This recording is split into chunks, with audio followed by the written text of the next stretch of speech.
ओम शांति।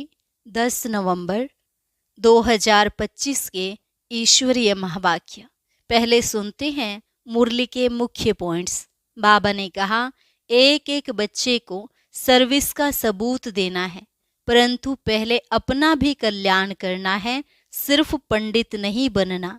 सदैव यह ख्याल रहना चाहिए कि हम मनसा वाचा कर्मणा तन मन धन से ऐसी क्या सर्विस करें जो भविष्य 21 जन्मों का एवजा बाप से मिल जाए। फिर बाबा ने कहा, कई बच्चे कहते हैं हमारी सेंटर खोलने की दिल है। भले सेंटर खोलो, परंतु घर में स्त्री पुरुष की अनबन नहीं होनी चाहिए। तुम्हारी आपस में ही खिटखिट होगी तो दूसरों की क्या सर्विस करेंगे। बाप प्रेम का सागर है ना, तो तुम्हें भी आपस में बहुत प्रेम से रहना चाहिए। अब जास्ती धंधे आदि में नहीं फंसो, वानप्रस्थी बन जाओ, अपने खर्चे कम कर लो। और लास्ट में बाबा ने कहा, जिनकी प्रीत बुद्धि है और जो मुझे याद करते हैं वही विजय पाएंगे, परंतु भले प्रीत है और याद नहीं करते तो वह भी कम पद पाएंगे। तुम सिर्फ बाबा बाबा कहते रहो तो भी कल्याण होता रहेगा। और अब सुनते हैं महावाक्यों को विस्तार से। मुरली का सार। मीठे बच्चे, तन मन धन अथवा मनसा वाचा कर्मणा ऐसी सर्विस करो जो 21 जन्मों का बाप से एवजा मिले, परंतु सर्विस में कभी आपस में अनबनी नहीं होनी चाहिए। प्रश्न, ड्रामानुसार बाबा जो सर्विस करा रहे हैं उसमें और तीव्रता लाने की विधि क्या है? उत्तर, आपस में एक मत हो, कभी कोई खिटखिट ना हो। अगर खिटखिट होगी तो सर्विस क्या करेंगे? इसलिए आपस में मिलकर संगठन बनाए राय करो, एक दो के मददगार बनो।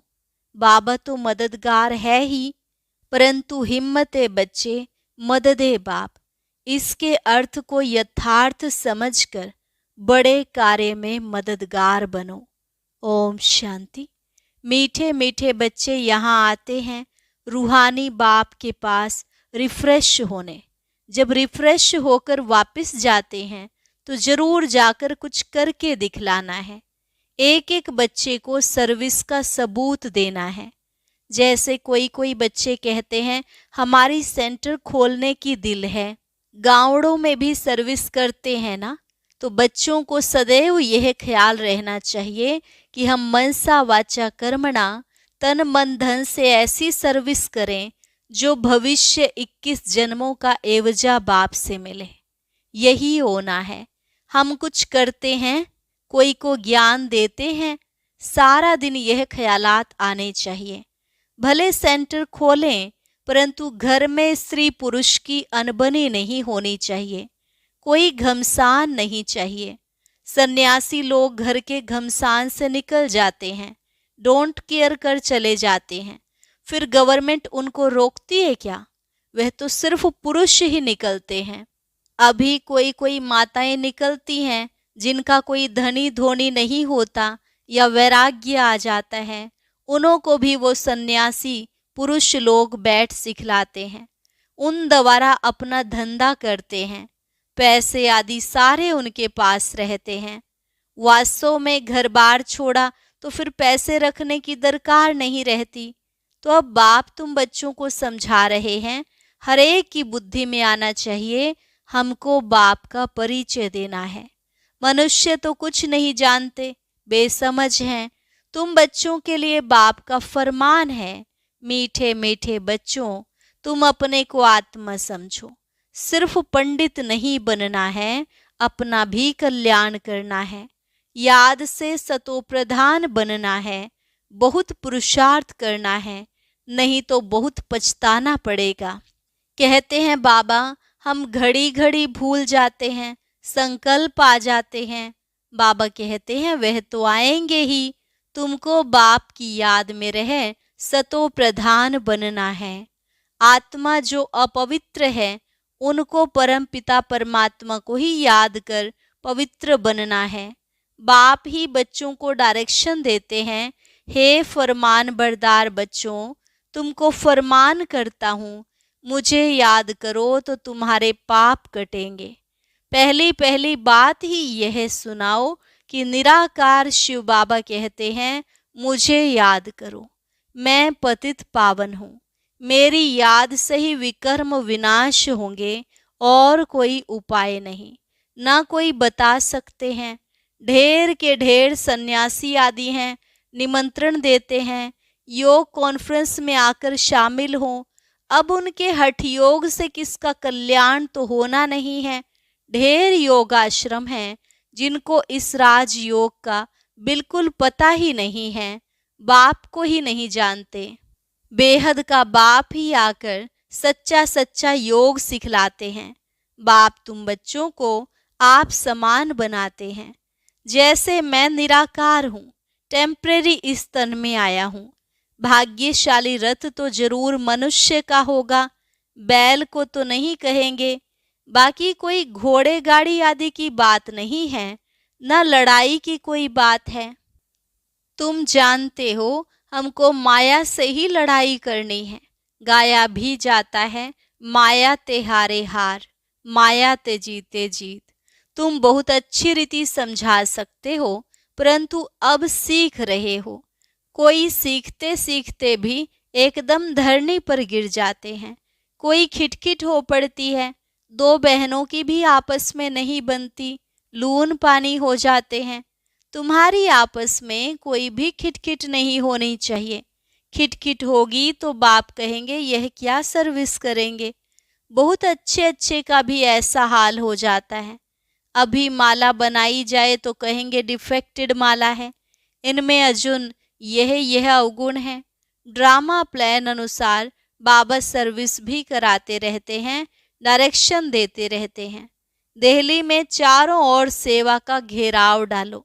यह सिर्फ एक को थोड़ा ही करना है, आपस में मिलकर राय करनी है।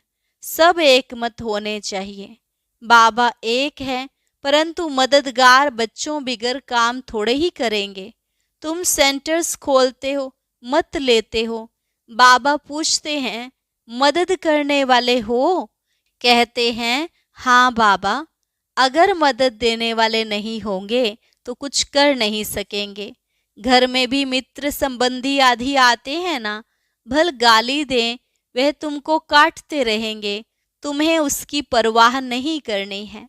तुम बच्चों को आपस में बैठकर राय करनी चाहिए। जैसे सेंटर्स खोलते हो तो भी सब मिलकर लिखते हैं बाबा हम ब्राह्मणी की राय से यह काम करते हैं। सिंधी भाषा में कहते हैं ब त 12, एक के साथ दो मिलने से 12 हो जाते। 12 होंगे तो और ही अच्छी राय निकलेगी। कहाँ कहाँ एक दो से राय नहीं लेते हैं। अब ऐसे कोई काम हो सकता है क्या? बाबा कहेंगे जब तक तुम्हारा आपस में संगठन ही नहीं तो तुम इतना बड़ा कार्य कैसे कर सकेंगे। छोटी दुकान बड़ी दुकान भी होती है ना, आपस में मिलकर संगठन करते हैं। ऐसे कोई नहीं कहते बाबा आप मदद करो, पहले तो मददगार बनाने चाहिए। फिर बाबा कहते हैं हिम्मते बच्चे मददे बाप, पहले तो अपने मददगार बनाओ। बाबा हम इतना करते हैं, बाकी आप मदद दो। ऐसे नहीं, पहले आप मदद करो। हिम्मते मर्दा मददे खुदा, उसका भी अर्थ नहीं समझते। पहले तो बच्चों की हिम्मत चाहिए। कौन कौन क्या मदद देते हैं, पोता मेल सारा लिखेंगे। फलाने फलाने यह मदद देते हैं, कायदे सिर लिख देंगे। बाकी ऐसे थोड़े ही एक एक को कहेंगे हम सेंटर खोलते हैं मदद दो। ऐसे तो बाबा नहीं खोल सकता है क्या? लेकिन ऐसे तो हो नहीं सकता। कमेटी को आपस में मिलना होता है। तुम्हारे में भी नंबरवार हैं। कोई तो बिल्कुल कुछ भी नहीं समझते, कोई बहुत हर्षित होते रहते हैं। बाबा तो समझते हैं इस ज्ञान में बहुत खुशी रहनी चाहिए। एक ही बाप टीचर गुरु मिलता है तो खुशी होनी चाहिए ना। दुनिया में यह बातें कोई नहीं जानते। शिव बाबा ही ज्ञान सागर पतित पावन सर्व का सदगति दाता है। सबका फादर भी एक है। यह और कोई की बुद्धि में नहीं है। अभी तुम बच्चे जानते हो वही नॉलेजफुल लिबरेटर गाइड है। तो बाप की मत पर चलना पड़े, आपस में मिलकर राय करनी चाहिए, खर्चा करना है। एक की मत पर तो नहीं चल सकते, मददगार सब चाहिए। यह भी बुद्धि चाहिए ना। तुम बच्चों को घर घर में मैसेज देना है। पूछते हैं शादी में निमंत्रण मिलता है, जाएं? बाबा कहते हैं क्यों नहीं जाओ, जाकर अपनी सर्विस करो, बहुतों का कल्याण करो, भाषण भी कर सकते हो। मौत सामने खड़ा है। बाप कहते हैं मामेकम याद करो, यहाँ सब पाप आत्माएं हैं। बाप को ही गाली देते रहते हैं, बाप से तुमको बेमुख कर देते हैं। गायन भी है, विनाश काले विपरीत बुद्धि। किसने कहा? बाप ने खुद कहा है, मेरे से प्रीत बुद्धि नहीं है, विनाश काले विपरीत बुद्धि है, मुझे जानते ही नहीं। जिनकी प्रीत बुद्धि है, जो मुझे याद करते हैं, वही विजय पाएंगे। भल प्रीत है परंतु याद नहीं करते हैं तो भी कम पद पालेंगे। बाप बच्चों को डायरेक्शन देते हैं। मूल बात सबको मैसेज देना है, बाप को याद करो तो पावन दुनिया का मालिक बनो। ड्रामा अनुसार बाप को लेना भी बूढ़ा शरीर पड़ता है। वानप्रस्थ में प्रवेश करते हैं। मनुष्य वानप्रस्थ अवस्था में ही भगवान से मिलने के लिए मेहनत करते हैं। भक्ति में तो समझते हैं जप तप आदि करना, ये सब भगवान से मिलने के रास्ते हैं। कब मिलेगा वह कुछ पता नहीं। जन्म जन्मांतर भक्ति करते आए हैं, भगवान तो कोई को मिलता ही नहीं। यह नहीं समझते बाबा आएंगे ही तब जब पुरानी दुनिया को नया बनाना होगा। रचयिता बाप ही है। चित्र तो हैं परंतु त्रिमूर्ति में शिव को नहीं दिखाते हैं। शिव बाबा बिगर ब्रह्मा विष्णु शंकर दिखाते हैं। जैसे गला कटा हुआ है, बाप के बिगर निधन के बन पड़ते हैं। बाप कहते हैं मैं आकर तुमको धन का बनाता हूँ। 21 जन्म तुम धन के बन जाते हो, कोई तकलीफ नहीं रहती।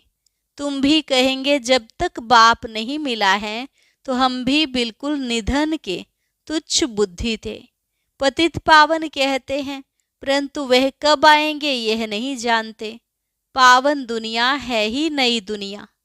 बाप कितना सिंपल समझाते हैं, तुमको भी समझ में आता है। हम बाप के बने हैं, स्वर्ग के मालिक जरूर बनेंगे। शिव बाबा है बेहद का मालिक। बाप ने ही आकर सुख शांति का वर्षा दिया था। सतयुग में सुख था, बाकी सब आत्माएं शांति धाम में थी। अभी इन बातों को तुम समझते हो। शिव बाबा क्यों आया होगा? जरूर नई दुनिया रचने, पतित को पावन बनाने आए होंगे। ऊंच कार्य किया होगा। मनुष्य बिल्कुल घोर अंधियारे में है। बाप कहते हैं यह भी ड्रामा में नोंद है। तुम बच्चों को बाप बैठ जगाते हैं। तुमको अब इस सारे ड्रामा का पता है, कैसे नई दुनिया फिर पुरानी होती है। बाप कहते हैं और सब कुछ छोड़ एक बाप को याद करो। हमको कोई से नफरत नहीं आती, यह समझाना पड़ता है। ड्रामानुसार माया का राज्य भी होना है। अब फिर बाप कहते हैं मीठे मीठे बच्चों, अब यह चक्र पूरा होता है।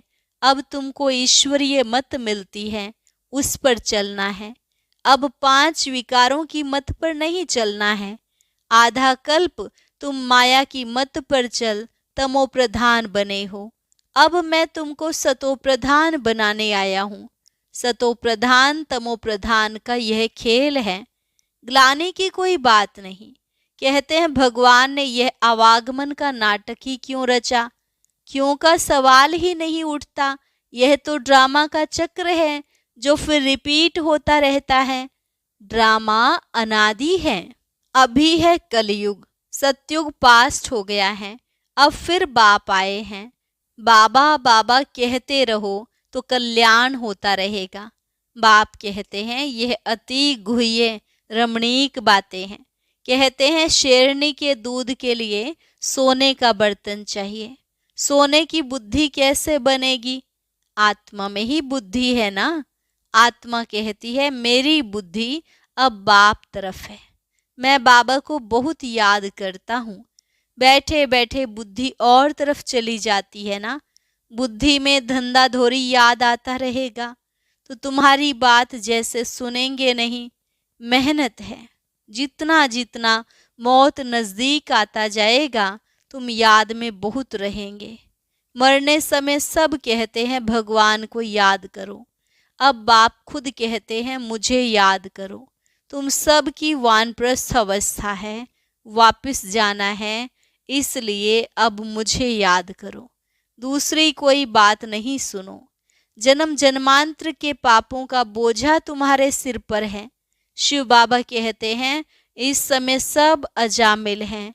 मूल बात है याद की यात्रा की, जिससे तुम पावन बनेंगे। फिर आपस में प्रेम भी होना चाहिए, एक दो से राय लेनी चाहिए। बाप प्रेम का सागर है ना, तो तुम भी आपस में बहुत प्यारे होने चाहिए। देही अभिमानी बन बाप को याद करना है। भाई बहन का संबंध भी तोड़ना पड़ता है। भाई बहन से भी योग नहीं रखो, एक बाप से ही योग रखो। बाप आत्माओं को कहते हैं मुझे याद करो तो तुम्हारी विकारी दृष्टि खलास हो जाए। कर्मेंद्रियों से कोई विकर्म नहीं करना चाहिए। मनसा में तूफान जरूर आएंगे, यह बड़ी मंजिल है। बाबा कहते हैं देखो कर्मेंद्रियां धोखा देती हैं तो खबरदार हो जाओ। अगर उल्टा काम कर लिया तो खलास। चढ़े तो चाखे वैकुंठ का मालिक। मेहनत के सिवाय थोड़े ही कुछ होता है, बहुत मेहनत है। देह सहित देह के सब संबंध, कोई कोई को तो बंधन नहीं है तो भी फंसे रहते हैं, बाप की श्रीमत पर नहीं चलते हैं। लाख दो हैं, भल बड़ा कुटुंब है, तो भी बाबा कहेंगे जास्ती धंधे आदि में नहीं फंसो, वानप्रस्थी बन जाओ, खर्चा आदि कम कर लो। गरीब लोग कितना साधारण चलते हैं, अभी क्या क्या चीजें निकली हैं, बात मत पूछो। खर्चा ही खर्चा साहूकारों का चलता है, नहीं तो पेट को क्या चाहिए, एक पाव आटा बस। अच्छा, मीठे मीठे सिकिलधे बच्चों प्रति माता पिता बाप दादा का याद प्यार और गुड मॉर्निंग। रूहानी बाप की रूहानी बच्चों को नमस्ते। रूहानी बच्चों की रूहानी बाप दादा को नमस्ते नमस्ते, गुड मॉर्निंग। शुक्रिया बाबा, शुक्रिया। धारणा के लिए मुख्य सार, आपस में बहुत बहुत प्यारे बनना है, लेकिन भाई बहन से योग नहीं रखना है। कर्मेंद्रियों से कोई भी विकर्म नहीं करना है। एक ईश्वरीय मत पर चलकर सतो प्रधान बनना है, माया की मत छोड़ देनी है। आपस में संगठन मजबूत करना है, एक दो के मददगार बनना है। वरदान, लक्ष्य के प्रमाण, लक्षण के बैलेंस की कला द्वारा चढ़ती कला का अनुभव करने वाले बाप समान संपन्न भव। लक्ष्य के प्रमाण, लक्षण के बैलेंस की कला द्वारा चढ़ती कला का अनुभव करने वाले बाप समान संपन्न भव। बच्चों में विश्व कल्याण की कामना भी है तो बाप समान बनने की श्रेष्ठ इच्छा भी है, लेकिन लक्ष्य के प्रमाण जो लक्षण स्वयं को व सर्व को दिखाई दें उसमें अंतर है। इसलिए बैलेंस करने की कला अब चढ़ती कला में लाकर इस अंतर को मिटाओ। संकल्प है, लेकिन दृढ़ता संपन्न संकल्प हो तो बाप समान संपन्न बनने का वरदान प्राप्त हो जाएगा। अभी जो स्वदर्शन और परदर्शन दोनों चक्र घूमते हैं, व्यर्थ बातों के जो त्रिकालदर्शी बन जाते हो, इसका परिवर्तन कर स्वचिंतक स्वदर्शन चक्रधारी बनो। स्लोगन, सेवा का भाग्य प्राप्त होना ही सबसे बड़ा भाग्य है। सेवा का भाग्य प्राप्त होना ही सबसे बड़ा भाग्य है। अव्यक्त इशारा, अशरीरी व विदेही स्थिति का अभ्यास बढ़ाओ। अभ्यास करो, देह और देह के देश को भूल अशरीरी परम धाम निवासी बन जाओ, फिर परम धाम निवासी से अव्यक्त स्थिति में सिद्ध हो जाओ, फिर सेवा के प्रति आवाज में आओ, सेवा करते हुए भी अपने स्वरूप की स्मृति में रहो। अपनी बुद्धि को जहां चाहो वहां 1 सेकंड से भी कम समय में लगा लो, तब पास विद ऑनर बनेंगे। अच्छा, और अभी सुनते हैं आज का अव्यक्त ज्ञान मोती।